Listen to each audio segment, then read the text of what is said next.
The emergency lights in the grand chamber cast long shadows across the assembled delegates. Ambassador Krellick shifted his 6 legs nervously as he watched the holographic display flicker and fade once more. Another attempt to contact Earth had failed. Another human colony showed no response. The silence stretched across 47 worlds like a suffocating blanket. High Coordinator Vess floated at the center of the chamber, her energy form pulsing with colors that indicated deep concern. Around her, representatives from 30 different species murmured and clicked and hummed in their various languages. The translation devices worked overtime to convert the chaos into something resembling order.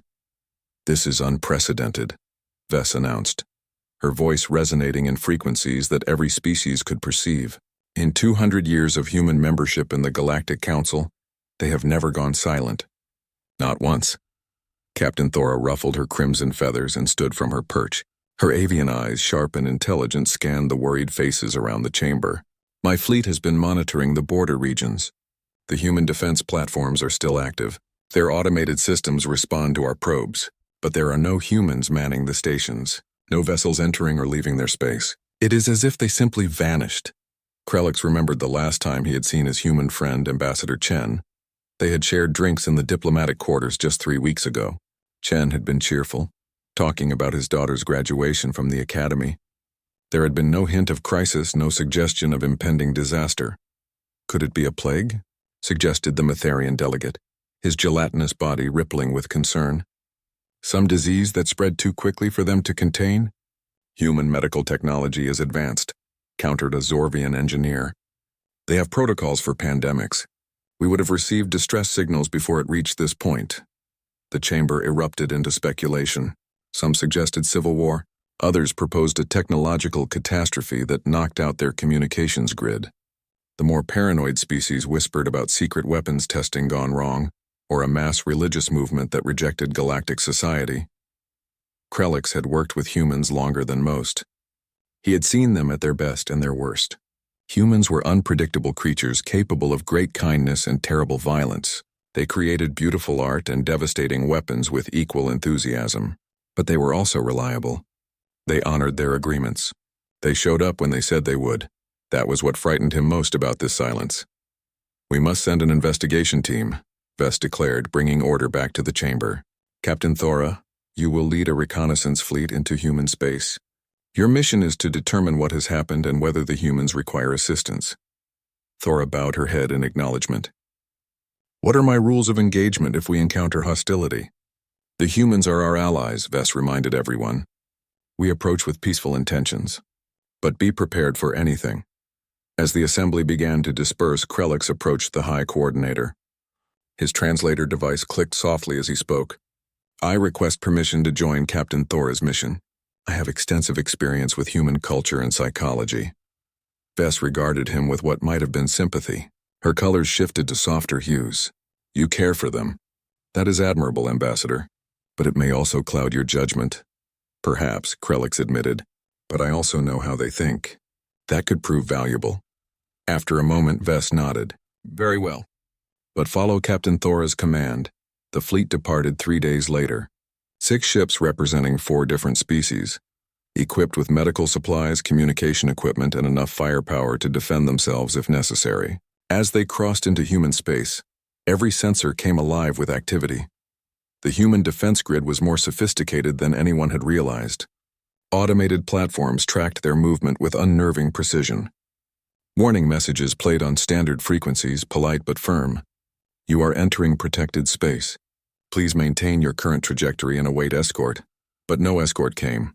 They approached the outer colonies first. New Providence was a mining world, home to 15,000 humans and their families. The orbital stations were intact. Power grids functioned normally. But the usual chatter of civilian communications was absent. Thora's scanner operator, a young Ventari named Sisk, studied his displays with growing confusion. "Captain, I am detecting life signs. Thousands of them. But they are clustered in specific locations rather than spread throughout the settlements." "Show me," Thora commanded. The holographic display revealed the colony below. The cities looked normal from orbit. Lights glowed in windows. Vehicles sat in orderly rows. But the humans had withdrawn to fortified structures at the edge of each settlement. The main population centers stood empty. It looks like they abandoned their cities, Sisk observed. But why leave everything running? Krellick studied the patterns. They did not abandon anything. They retreated. There is a difference. They found the same situation at every colony they visited. Intact infrastructure, functioning systems, but humans pulled back into defensive positions. Automated drones patrolled the empty streets. Sensor networks monitored every approach vector, and everywhere the same message played on repeat. Quarantine protocols in effect. This is not hostile action. Maintain safe distance for your own protection. The words chilled Krellick more than any threat could have. Humans did not quarantine themselves from others lightly. They were social creatures who thrived on interaction and trade. Whatever had driven them into isolation must be serious. On the 5th day, they reached Earth's orbital space. The human homeworld looked serene from a distance. Blue oceans, green continents, white clouds swirling in familiar patterns. The orbital infrastructure was more extensive than their last survey had shown. New defense platforms, additional monitoring stations. Construction that must have been happening for months. They have been preparing for something, Thora noted quietly. Building these defenses would take considerable time and resources. A single transmission reached them from the surface. Not live communication, but a pre-recorded message that began playing automatically when they crossed a certain boundary. The face that appeared on their screens was unfamiliar to most of the crew, but Krellick recognized the uniform. A high-ranking military officer, her expression grave but composed. To any Galactic Council vessels receiving this message, we apologize for the concern our silence has caused. We are not under attack. We have not experienced a catastrophic failure. Earth and all human colonies remain secure and functional. However, we have initiated protocols that require temporary isolation from galactic society. This is not a hostile act. We ask that you respect our boundaries and maintain safe distance until we provide further instruction. Trust that we act in the best interests of all species. The message ended. No explanation. No timeline. Just a request for trust from a species that had deliberately cut itself off from the galaxy. Thora looked at Krellick. What protocols could require this level of isolation? Krellick remembered something Chen had mentioned once, during one of their late-night conversations. They had been discussing worst-case scenarios, the kind of theoretical disasters that kept military planners awake at night. Contingencies, Krellick said slowly. Humans have contingency plans for everything. They prepare for disasters they hope will never happen. What kind of disaster requires 47 worlds to go silent simultaneously? Before anyone could answer, the long-range sensors began screaming alerts. Sisk's hands flew across his console, his movements frantic. Captain, long-range detection. Something massive is approaching from deep space. Thora leaned forward. Show me. The display zoomed out, showing the vast darkness between star systems. And there, moving through the void like a shadow-given form, something enormous was heading toward the galactic rim. Something that dwarfed entire fleets. The detection had come from the edge of their scanner range, barely a whisper in the vast ocean of space. Captain Thora ordered the fleet to hold position while her crew worked to clarify the readings. Hours passed as they enhanced and analyzed the data. With each refinement, the situation became more troubling. Sisk worked without pause, his tentacles moving across 3 different consoles simultaneously. Captain, the object is not a single entity. It is a fleet. A massive fleet of vessels moving in formation. They are still 6 months away at current speed, but their trajectory is clear. They are heading toward the galactic core. Krellick felt his blood run cold. 6 months.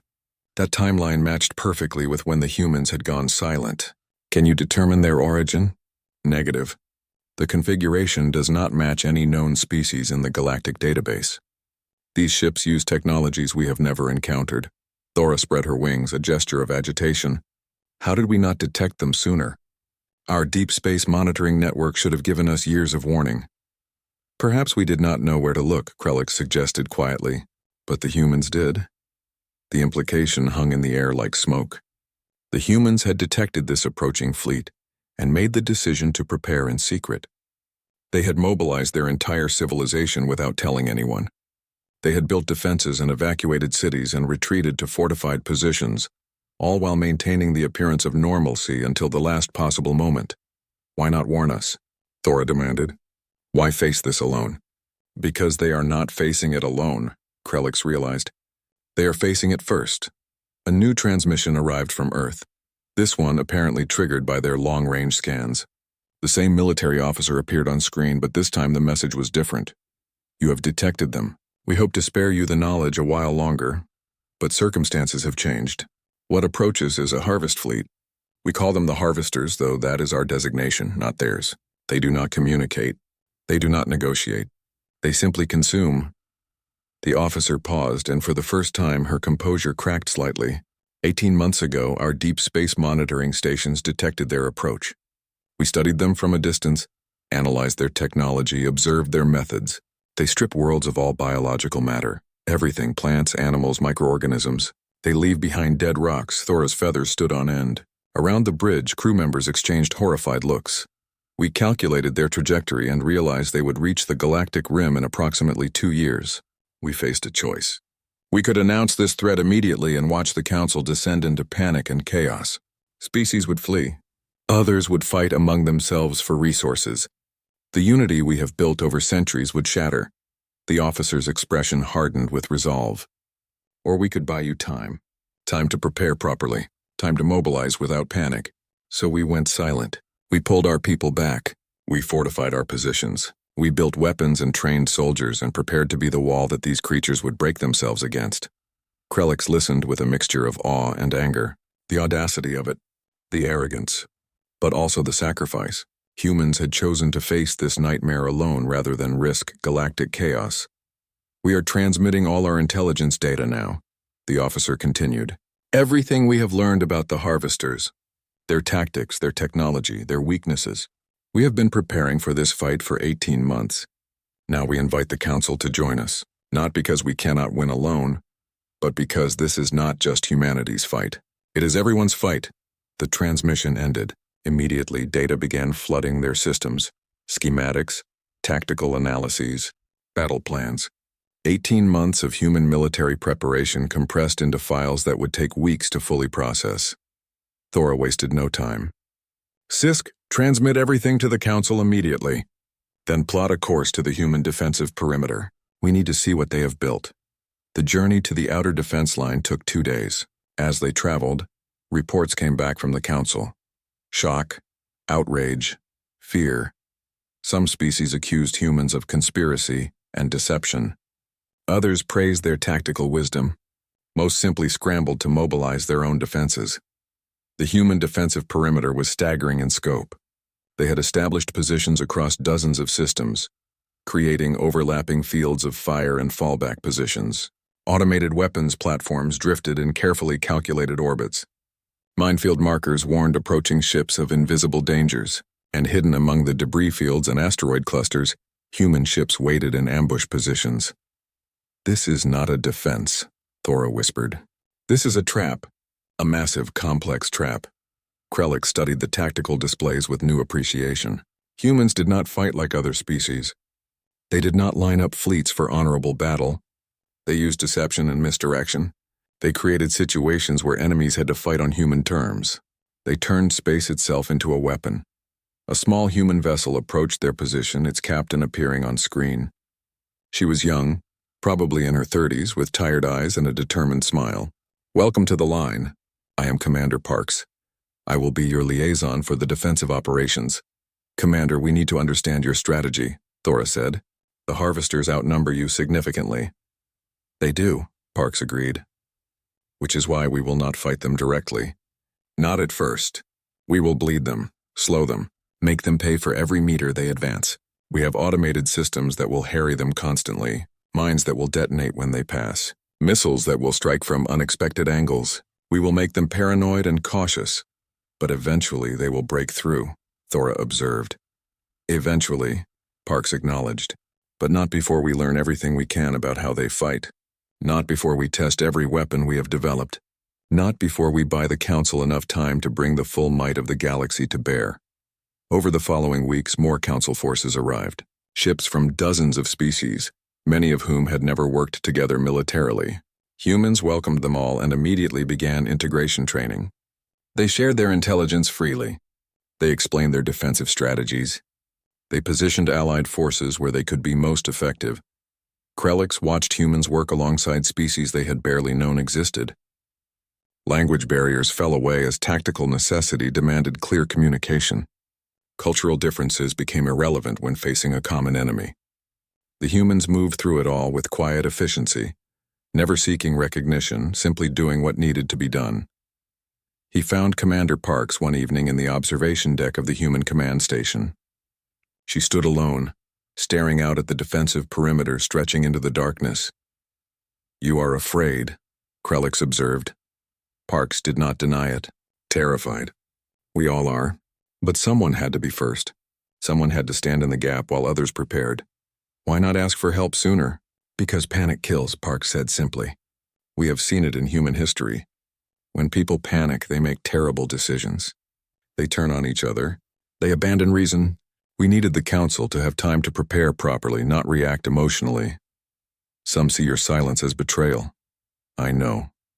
Parks smiled sadly. "But we did not do this for recognition or gratitude. We did it because it needed to be done." The first Harvester scouts arrived 3 weeks later. Small vessels but heavily armored, and equipped with weapons unlike anything the galaxy had seen. They probed the human defenses carefully, testing responses, gathering data. The humans let them. They revealed just enough to keep the scouts engaged but held back their true capabilities. They allowed some attacks to succeed, making the defenses look weaker than they were. They lured the scouts into carefully prepared kill zones, where automated weapons could study them at close range. Krelix watched the humans work and understood. They were not just fighting. They were learning. They were gathering intelligence even as they bled and died. Every encounter added to their knowledge. Every loss taught them something new. The main Harvester fleet was now 4 months away. The Council forces continued to grow. Weapons factories across hundreds of worlds ran at full capacity. Training exercises became constant. And at the center of it all, the humans who had gone silent continued their quiet work. When asked if they regretted their decision to prepare in secret, Parks had a simple answer. "We did what needed to be done. History can judge whether we were right, but those we save will be alive to have that debate." The Harvester main fleet emerged from the darkness like a nightmare given form, thousands of vessels moving in perfect synchronization, their hulls reflecting no light, as if they absorbed the very stars around them. Captain Thora watched from her command deck as the sensors struggled to count them all. Every few minutes the estimate grew larger. 12,000 vessels confirmed, Sisk reported, his voice tight with stress. Possibly more. Their formation makes accurate counting difficult. The human defensive perimeter stretched across 6 star systems. Automated platforms drifted silent and cold, waiting for targets to enter their range. Behind them, crewed vessels held position at designated fallback points. Further back still, the gathered Council fleet represented the combined military might of 30 species. It was the largest unified force the galaxy had ever assembled. It looked pitifully small compared to what approached. Commander Parks stood in the central command station, surrounded by holographic displays showing every aspect of the defensive network. Human officers worked alongside aliens from dozens of worlds, their voices calm despite the approaching doom. Krelix had been granted observer status, watching as humanity prepared to face the first true test of their strategy. "All stations report ready," announced a human lieutenant. "Automated systems are active. Crew rotations are in place. Medical facilities are prepared." Parks nodded. "Send the message to the Council fleet. Inform them we begin defensive operations when the Harvesters cross the marker line. All ships are to follow predetermined attack patterns unless otherwise ordered." High Coordinator Vess appeared on the main screen, her energy form pulsing with determination. "The Council stands with humanity. We will follow your lead in this battle." "Thank you, Coordinator," Parks replied. "But understand this is not a battle. Not yet, this is reconnaissance in force. We need to learn how they fight before we can truly engage them." The waiting was terrible. Hours stretched as the Harvester fleet advanced at steady, inexorable speed. They made no attempts at communication. They did not respond to hails or warnings. They simply came forward like a force of nature. When they crossed the marker line, the human defense grid came alive. Thousands of automated weapons platforms activated simultaneously. Railguns fired streams of projectiles at relativistic speeds. Missiles launched from hidden positions, their warheads designed to fragment and spread over wide areas. directed energy weapons carved through the darkness with precision strikes. The harvesters did not slow down. Their shields absorbed the attacks with disturbing efficiency. Only the most concentrated fire managed to damage their hulls, and even then the damage was minimal. But the humans had not expected otherwise. Mark their shield frequencies, Parks ordered. Note how they distribute power during attacks. Record everything. The harvesters returned fire. Their weapons were unlike anything the galaxy had seen. Beams that seemed to disintegrate matter at the molecular level. Projectiles that phased through shields and exploded inside their targets. Drones that attached themselves to platforms and drained power systems dry. Human platforms died by the dozens. Explosions lit up the void. But for every destroyed platform, 3 more activated from concealment. The humans had built redundancy into every system, knowing losses would be severe. "They are adapting quickly," observed a Zorvian tactical officer. "Their targeting becomes more efficient with each engagement." "Good," Park said quietly. "That means they are learning too, and we learn from watching them learn." Krellick struggled to understand the human approach to warfare. They seemed almost welcoming of losses as long as those losses provided information. It was a calculus that disturbed him. Each destroyed platform represented resources and labor. Each explosion meant someone's work was destroyed. But then he saw the data flowing into the human systems.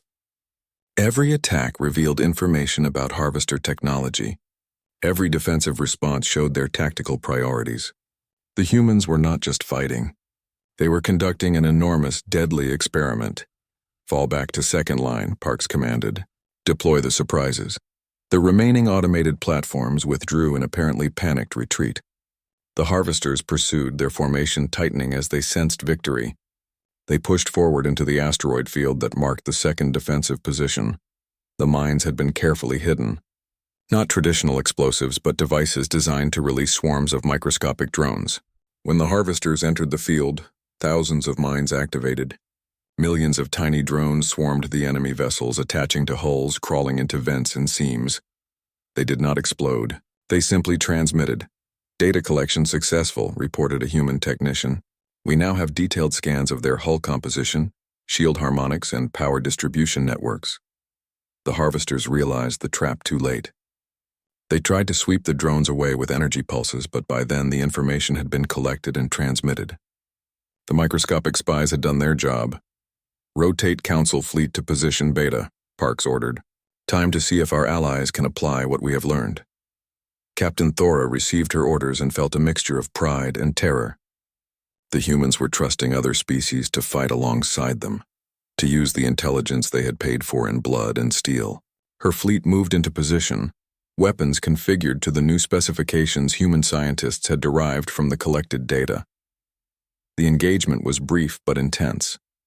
Thora's ships used the human tactics, striking from unexpected angles, targeting the specific vulnerabilities the drones had identified. For the first time, the harvesters took significant damage. Ships broke formation, some withdrew to repair, but the cost was high. 3 council vessels were destroyed before they could retreat. 2 more were crippled, barely managing to limp back to the repair stations. "The harvesters learned too quickly," Thora reported.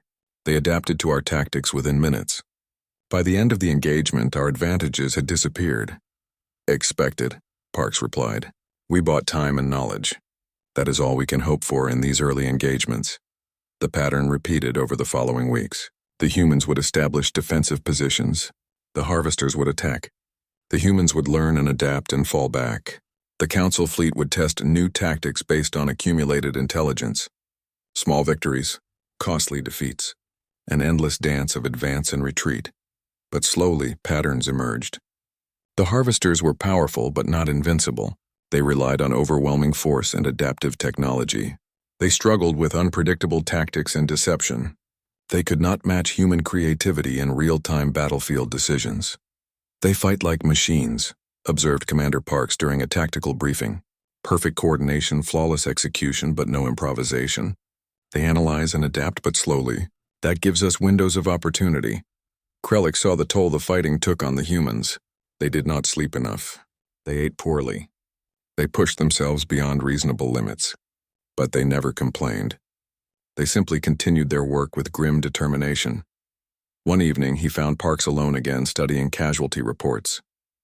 Thousands of names, mostly crew from destroyed automated platforms, but some from crewed vessels that had not retreated fast enough.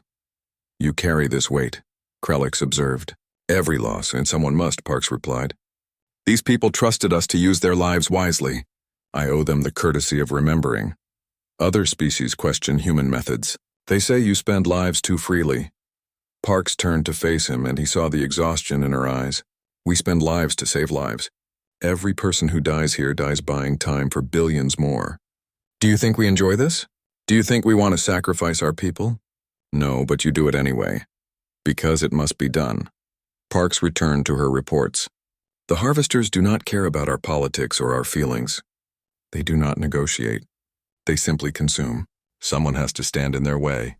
It happened to be us. The harvester fleet was now 3 months into their advance. They had pushed through the outer defensive perimeter and were approaching the middle layers. The human tactics had inflicted delays and damage but not stopped the advance. The question everyone asked was the same. When would the humans reveal their true strength? The answer came during a council war conference. Parks appeared before the assembled representatives via hologram, her image transmitted from the command station. We have learned what we needed to learn, she announced. The harvesters are powerful but predictable. They rely on their technological advantages and superior numbers. They expect enemies to fight conventionally. We will now show them what happens when assumptions fail. High Coordinator Vess leaned forward. What do you propose? Parks smiled for the first time in weeks. We stop retreating. We show them what humanity does when we fight to win. The human foundry world of New Carthage had been built for one purpose: industrial production on a massive scale. Entire continents had been converted into manufacturing complexes. Automated factories worked without pause, fed by mining operations that reached deep into the planet's core. Before the harvesters came, New Carthage had produced civilian goods, starship components, and construction materials. Now it produced only weapons. Commander Parks stood on the command deck of the orbital station, watching as the final evacuation transports departed. Below, the factories continued their work, now fully automated and controlled by advanced artificial intelligence. New Carthage had become a trap, one that would cost the humans dearly but would hopefully break the harvester advance. Civilian evacuation complete, reported Lieutenant Morrison. All personnel are clear. Defensive systems are active.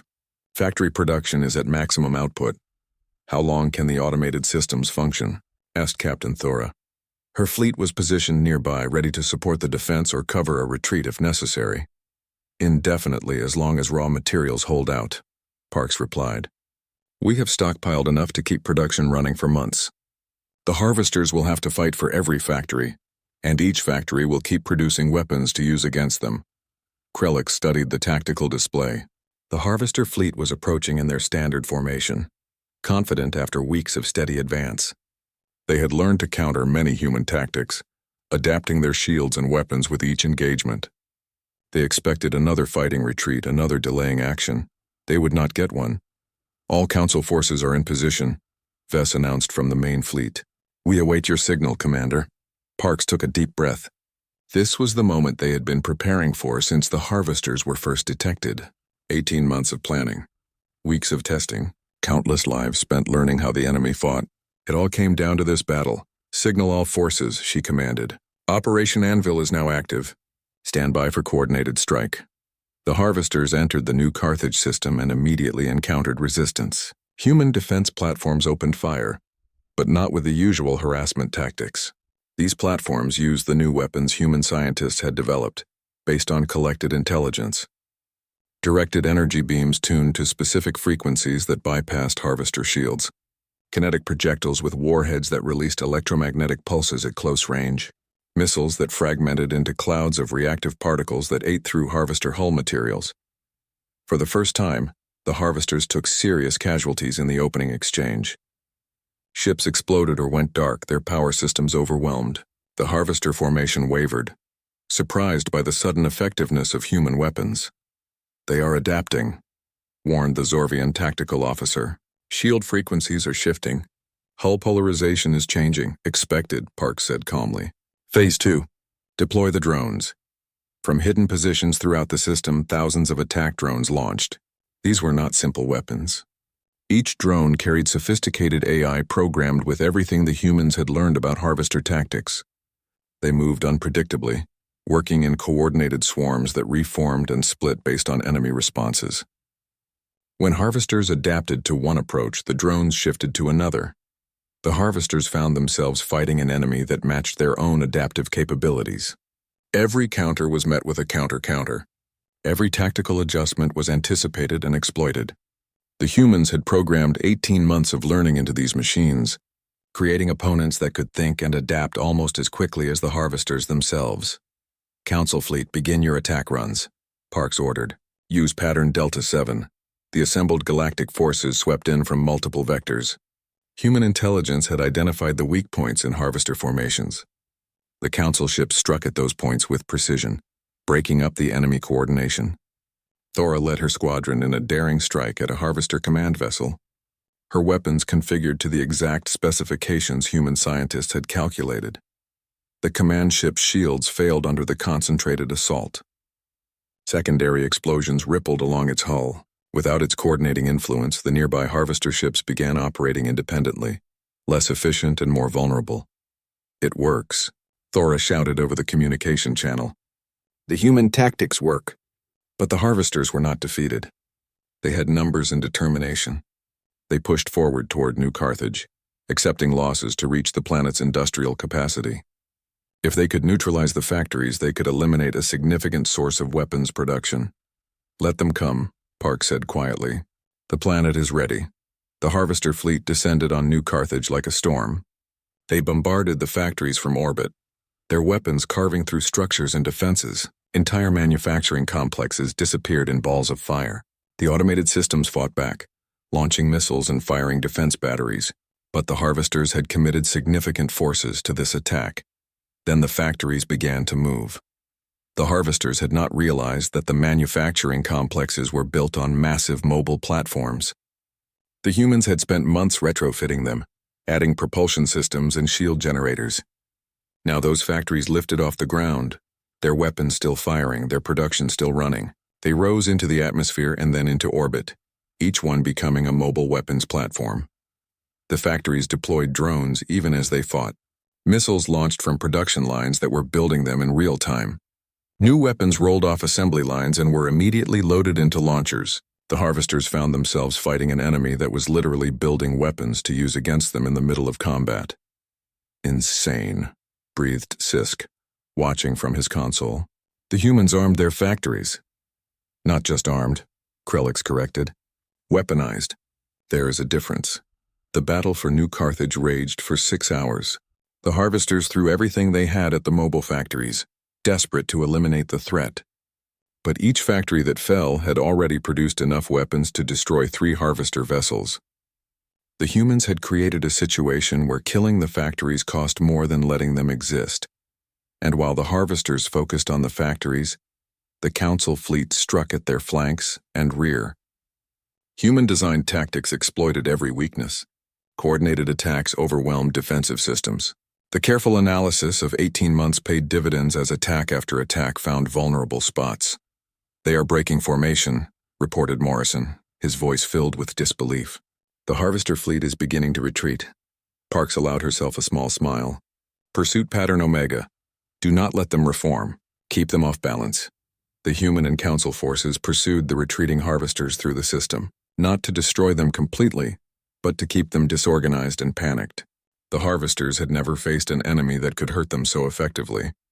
They were experiencing something they had probably never encountered before: fear. But Parks knew better than to celebrate too soon.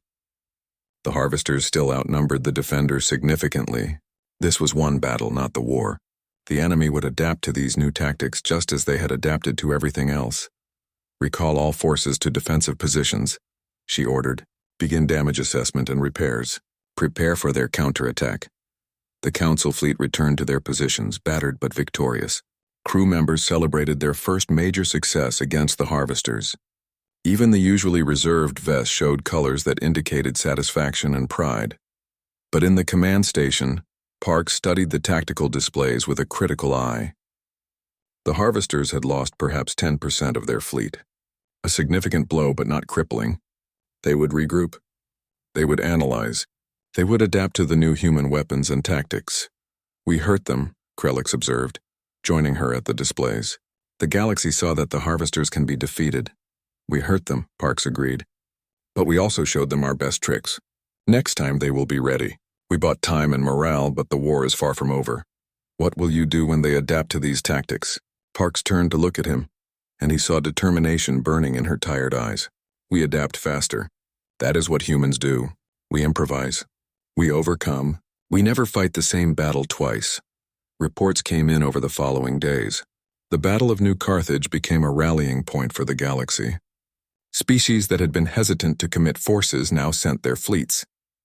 Neutral parties declared their support. The Council achieved a unity that had never existed before, all focused on stopping the Harvester advance. But the humans knew the truth. They had won a battle through surprise and innovation.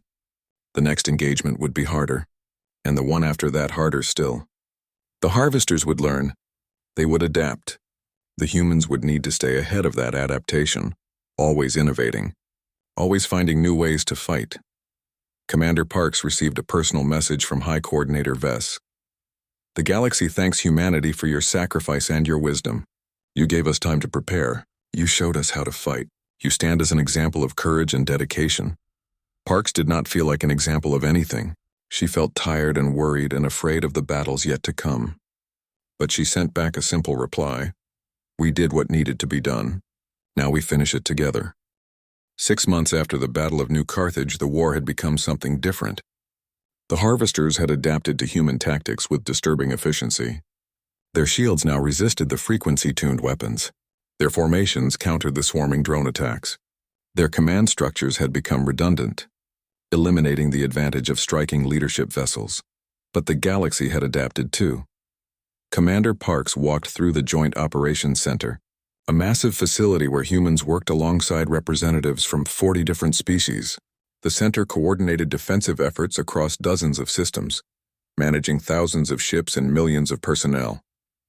What had begun as a human operation had evolved into a truly galactic effort. The Harvesters are pushing toward the Tertian cluster, reported a Ventari intelligence officer. Their fleet has divided into 3 prongs, attempting to overwhelm our defenses through multiple simultaneous attacks. Parks studied the holographic display showing the entire battlefront. The Harvesters had learned to think strategically, no longer simply advancing in overwhelming force. They probed for weaknesses, exploited gaps, and concentrated forces where resistance was lightest. Recommend we deploy the mixed task forces, suggested Captain Thora, now serving as the Joint Operations Tactical Commander. The Harvesters still struggle with unpredictable tactics. The mixed task forces were one of humanity's most successful innovations. Instead of organizing ships by species, they created units that combined different technologies and capabilities. A human command ship might lead vessels from 5 different species, each bringing unique advantages. The resulting tactical flexibility had proven difficult for the Harvesters to counter. Approved, Parks said. Deploy task forces 7 through 12 to intercept. Emphasize unconventional approaches. Keep them guessing. Krelix watched from his observer position, marveling at how far the galactic defense had come. 6 months ago, most species had barely known how to coordinate simple fleet actions. Now they worked together with practiced efficiency, sharing intelligence and resources without hesitation. The transformation had not been easy. Cultural differences created misunderstandings. Technical incompatibilities caused coordination problems. Command authority was a constant negotiation between species that had never reported to each other before, but the humans had guided it all with patient determination. They shared their knowledge freely. They listened to suggestions from others. They gave credit to allied forces for victories and took responsibility for defeats. They never claimed superiority despite being the architects of the defensive strategy. We need breakthrough technology, said Vess during a council session. The Harvesters adapt too quickly. We hurt them, delay them, but cannot stop them. What do the human researchers propose? The human scientist who appeared on screen looked exhausted. Dr. Chen, no relation to the Ambassador Krelix, had been leading the weapons development program for months. We have been working on something. A weapon system that exploits a fundamental vulnerability in Harvester fleet coordination. Explain, Vess commanded. The Harvesters operate through a networked intelligence, Chen explained. Each ship is semi-autonomous but connected to a larger decision-making system. This gives them perfect coordination, but also creates a weakness. If we can inject noise into that network, we can disrupt their ability to coordinate. You propose a digital attack? Asked the Zorvian representative. Their systems are unlike anything we understand. How can we hack what we cannot comprehend? We do not need to hack them, Chen replied. We just need to confuse them. We have developed a pulse weapon that broadcasts across all frequencies simultaneously. It does not break their network, but it floods it with meaningless data. For a short period, maybe 30 seconds, they will lose coordination. Captain Thora leaned forward. 30 seconds is an eternity in space combat. If we know when the pulse will occur, we can exploit that window. Exactly, Chen said. But we can only build a few of these weapons. The energy requirements are enormous, and they can only be used once before the Harvesters adapt their networks to filter the noise. Parks understood immediately. So we get one chance. One opportunity to use this weapon when it will have maximum impact. Correct. We need to choose the moment carefully. The decision weighed heavily on everyone. Use the weapon too early and waste its potential. Use it too late and risk losing the war. The council debated for hours, various species proposing different scenarios. In the end, the humans made a suggestion that surprised everyone. We wait until the Harvesters commit their full force to a single objective, Parks proposed. We create a target too valuable for them to ignore. Then we spring the trap. What target could draw their entire fleet? Vess asked. Parks smiled grimly. Earth. The proposal shocked the council. Deliberately endanger the human homeworld to bait a trap? It was a risk beyond anything they had attempted, but the humans voted unanimously in favor. If Earth could serve as the bait that ended the Harvester threat, they would take that risk. The preparation took weeks. Human civilian population was evacuated to fortified stations beyond the system. The orbital defenses were reinforced with every weapon the galaxy could provide. Council fleets positioned themselves in hiding throughout the surrounding systems, and Earth broadcast loud signals claiming to be the human command center, the heart of defensive operations. The Harvesters took the bait, their entire fleet, thousands of vessels that had been scattered across multiple fronts, began converging on Earth. They moved with single-minded purpose, recognizing the opportunity to eliminate humanity's leadership in one decisive strike. They are committing everything, reported Morrison, watching the sensors. Every Harvester vessel we have tracked is heading toward Earth. Parks felt her heart racing but kept her voice calm. All forces stand by. Wait for my signal. We only get one chance at this. The Harvester fleet entered the Sol system like a wave of darkness. They ignored the outer defenses, accepting losses to reach their objective faster. They had learned that human traps could be costly but could be overcome with sufficient force. They would pay the price to eliminate Earth. Krellick stood beside Parks in the command center, watching as the enemy fleet drew closer. They do not know that Earth was evacuated. They believe they are about to strike a devastating blow. Let them believe it, Parks replied. Confidence makes them predictable. The Harvesters surrounded Earth, their vessels forming a sphere around the planet. They powered up their weapons, preparing to reduce the surface to lifeless rock. This was the moment they had been driving toward for months. The elimination of humanity's home. Now, Parks said quietly. Hidden stations throughout the Sol system activated simultaneously. The pulse weapons discharged their stored energy in a coordinated burst. Electromagnetic noise flooded every frequency, cascading through space like a shockwave of confusion. The Harvester fleet froze. For 30 seconds, their perfect coordination disappeared. Ships drifted without direction. Weapons held fire. The networked intelligence that guided them was overwhelmed by meaningless data, leaving each vessel operating on local programming only. All forces attack. Parks commanded. Council fleets emerged from hiding throughout the system. They had been positioned carefully, ready to exploit the moment of confusion. Now they struck with everything they had. Human commanders led mixed species task forces in precision attacks. They targeted specific Harvester vessels, overwhelming them before their coordination could return. Thora's squadron eliminated 3 command ships in the first 10 seconds. Ventari strike craft swarmed heavy vessels, their weapons focusing on drive systems. Zorvian bombers deployed mines that would detonate later, creating lasting hazards. The 30 seconds passed. Harvester coordination began to return. But their perfect formation was broken. Ships were damaged or destroyed. Their sphere around Earth had gaps, and they were surrounded by enemy forces attacking from all directions. The Harvesters tried to reform, but the Council forces did not give them time. Human tactical doctrine emphasized maintaining initiative, keep attacking, stay unpredictable, never let the enemy stabilize. For the first time in the war, the Harvesters were forced to defend. Their superior numbers meant less when they could not coordinate effectively. Individual ships were powerful but vulnerable when isolated. Press the attack, Parks ordered. Drive them out of the system. Do not let them regroup. The battle raged throughout the Sol system.